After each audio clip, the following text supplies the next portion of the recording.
But I was technically like the golden child, and my brother was the piece of shit.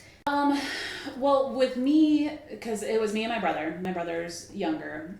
With me, it was more mental and like mental abuse. But I was technically like the golden child, and my brother was the piece of shit. That's so interesting how some, like with parents, how one kid can be like kind of almost put on a pedestal and the other is almost like demonized. So how did that work on a day-to-day basis with you guys? My father always wanted his little girl. Like that was, and so when I came first, I was everything that he ever wanted. He wanted daddy's little girl.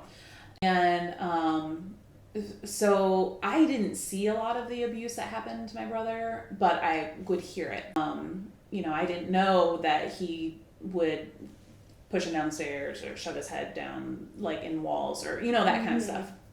So there was a level of, guilt and shame that I felt because I knew that, like in my subconscious, I knew that all of this stuff was happening, but I didn't want it to happen to me. He would use me as the example to tear my brother down, which is mentally just so damaging because I don't want to be the cause of anyone else's pain, and that's really, really difficult for me if I recognize that someone is upset by something that I did, which was so unintentional. Like little things like, and they're in the book, but we would go to McDonald's, and for a long time my dad would just order us Happy Meals. And he said, yeah, order whatever you want. So I ordered, and then my brother went to do it, and he told him, no, you don't get to do it. Your sister's the tough one. Your sister's the good one. This kind of like stuff. And my little brother was just so sad.